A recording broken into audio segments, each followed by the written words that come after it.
अस्सलाम वालेकुम स्टूडेंट्स, कैसे हो आप लोग।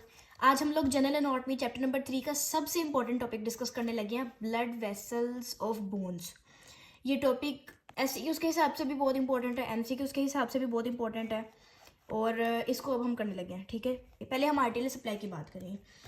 अच्छा, सबसे पहले हमें ये जानना है कि एक बोन जो है वो इतनी कॉम्पैक्ट सी होती है और उस पर मतलब इतनी हार्ड होती है, तो उसके अंदर से कोई भी वेसल गुजरती कैसे है। तो उसका आंसर ये है कि जो हमारी बोन में जो मेन आर्टरी होती है उसको बोलते हैं न्यूट्रिएंट आर्टरी। ठीक है, ये न्यूट्रिएंट आर्टरी है। ठीक है, और ये गुजरती है न्यूट्रिएंट फोरामिना। फोरामिना आपको पता है सुराख को बोलते हैं। तो यहाँ पर एक समझ लें कि एक फोरामिना टाइप एक सुराख है। ठीक है, उसके अंदर से इस आर्टरी ने गुजरना है और ये जो पूरी एक प्रॉपर कैनाल बन रही है ना, जो कि इस बोन को क्रॉस करने में इस आर्टरी को मदद दे रही है, इसको हम बोलते हैं न्यूट्रिएंट कैनाल। और ये थोड़ी ओब्लीक होती है, थोड़ी टेढ़ी होती है। अब यहाँ से हमारी बोन की जो मेन आर्टरी है ना, वो हमारी बोन के डायाफाइसिस के अंदर एंटर हो जाती है। रिमेंबर वन थिंग कि ये जो है वो डायाफाइसिस है।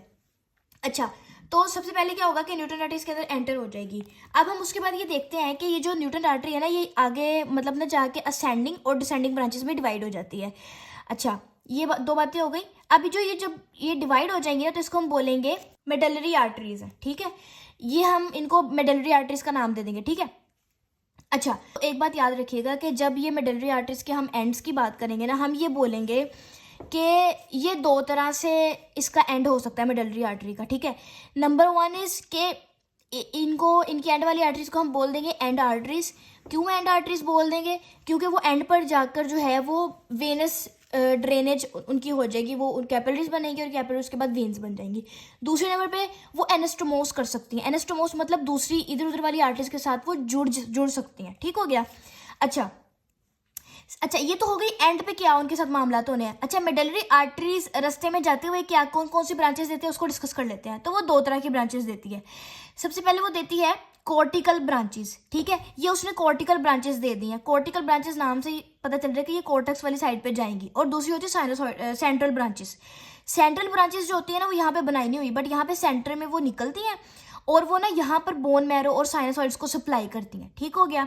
जो कॉर्टिकल ब्रांचेस होती है ना, ये जो कॉर्टिकल ब्रांचेस जो कॉर्टेक्स की तरफ जा रही है, ये ना उसके बाद ना इधर इनकी भी एनास्टोमोसिस होती है। एनास्टोमोसिस मतलब ये जुड़ती हैं, किन आर्टरीज के साथ जुड़ती हैं?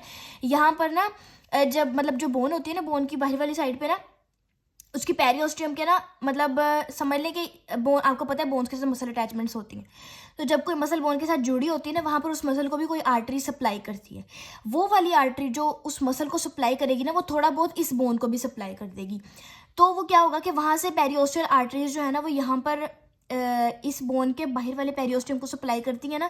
तो यहाँ से ये जो कॉर्टिकल ब्रांचेस हैं, उनके साथ जाके एनास्टोमोस कर जाती हैं। और जो दूसरे नंबर पर सेंट्रल थी, वो यहाँ पर दरमियान में जो है वो बोन मैरो को सप्लाई करती है। उसके बाद नंबर 2 पे आ जाती है हमारे पास। पहले हम डिस्कस करेंगे मेटाफिजियल आर्टरीज को। ठीक है, अच्छा जी, मेटाफिजियल आर्टरीज ना, हमें पता है मेटाफाइसिस वाला रीजन कौन सा होता है, यहाँ पर जहाँ पर बोन ग्रोथ हो रही होती है और कार्टिलेज की जगह बोन्स ऐड हो रही होती हैं। ठीक है, तो मेटाफिजियल आर्टरीज में हम ये देख रहे हैं कि जो एपिफिजियल लाइन है ना, इसके इनर रीजन के अंदर ना यहाँ पर कुछ फोरामिना होंगे, दोबारा से कुछ सुराख होंगे। वहां से ना बोन के करीब करीब से कुछ आर्टरीज गुजर रही हैं। तो गुजरते गुजरते ना यहाँ से कुछ सुराखों में वो पास हो जाते हैं, उनके कुछ ब्रांचेस। ठीक है, तो उसको हम बोल देते हैं मेटाफिजियल आर्टरीज। अब मेटाफिजियल आर्टरीज अंदर जाएंगी और अंदर जाकर हमने ये पढ़ा था कि यहाँ से कुछ ब्रांचेस आ रही होती है जो कि ऊपर जाकर एनास्टोमोस करती हैं। तो नीचे से मेडलरी आर्टरीज की ब्रांचेस ऊपर मेटाफिजियल आर्टरीज के साथ एनास्टोमोस कर लेती हैं। एक और बात आपने याद रखनी है कि जो ये मेटाफिजियल आर्टरीज है ना, जो एडल्ट लोग होते हैं ना, उनके अंदर ये एनास्टोमोस करती हैं एपिफिजियल आर्टरीज के साथ भी। और ये भी आपने याद रखना है कि जो छोटे बच्चे होते हैं ना, जो चिल्ड्रन होते हैं, उनके अंदर आपको पता है कि अभी बोन डेवलप हो रही होती है और आपको पता है कि यहाँ पर ना कार्टिलेज होती है। ठीक है, तो ये जो मेटाफिजियल आर्टरीज है ना, तब कार्टिलेज की वजह से उनको एक ब्लॉकेज लग जाती है और वो ऊपर सप्लाई नहीं कर सकती। इसीलिए एडल्ट्स के अंदर ये मेटाफिजियल एनास्टोमोसिस यानी जोड़ बनाती हैं इन आर्टरीज के साथ भी, एपिफिजियल आर्टरीज के साथ भी। लेकिन अगर हम किसी छोटे बच्चे की बात करें तो उसके अंदर ये उनके साथ एनास्टोमोस नहीं कर सकती। अच्छा जी, नेक्स्ट हमारे पास आर्टरीज आ जाती हैं एपिफिजियल आर्टरीज। अब एपिफिजियल आर्टरीज जो है ना, ये भी अब यहाँ पर भी कुछ बोन के अंदर फोरामिना होते हैं, कुछ सुराख होते हैं। ठीक है, उनके अंदर से ना जो आपको पता है कि बोन जो है ना वो जॉइंट्स बनाती है। आपको पता है इस रीजन पे एपिफिजियल वाले रीजन पे बोन जॉइंट्स बना रही होती है। तो जॉइंट्स के पास आपको पता है एनास्टोमोसिस और बहुत सारी ब्रांचेस होती हैं, वेसल्स होती हैं। ठीक है, बहुत आर्टरीज होती हैं। तो वो सारी आर्टरीज जो है ना, उनमें से कुछ कुछ ना इधर से ना फोरामिना के अंदर से पास करती है, और जब वो उसके अंदर से पास करती है ना, तो हम उनको बोल देते हैं कि ये एपिफिजियल आर्टरीज हैं, ठीक है। और ये जो एपिफिजियल आर्टरीज होती है ना, इनमें से कुछ एपिफिजियल आर्टरीज आपको पता है कि हमने पहले पढ़ा है कि जो एडल्ट्स होते हैं ना, उनके अंदर से वो एनास्टोमोसिस करती है मेटाफिजियल आर्टरीज के साथ, लेकिन जो ग्रोइंग बेबीज होते हैं उनके अंदर से वो कार्टिलेज प्रेजेंट होती है, इसलिए वो नहीं पास कर सकती। लेकिन एक बात आपने याद रखनी है कि जो आपकी एपिफिजियल आर्टरीज है ना, इनका एक और काम भी होता है कि ना ये यहाँ से ना पेयर्स करती हैं बोन को, ठीक है, यहाँ से पेयर्स करती हैं। और आपको ये बात याद रखनी है कि ना बोन के ये आपको पता है जॉइंट फॉर्मिंग एरिया होता है, और यहाँ पर एक होती है कार्टिलेज। अब कार्टिलेज के ना कुछ जोन्स होते हैं, कुछ एक उसका एक हिस्से को हम बोल देते हैं कि ये रेस्टिंग जोन है, फिर हम बोलते हैं ये ग्रोइंग जोन है, फिर हम बोलते हैं कि ये कार्टिलेज वाला ये कैल्सिफिकेशन जोन है, मुझे एक्जैक्टली नाम भूल गया उसका।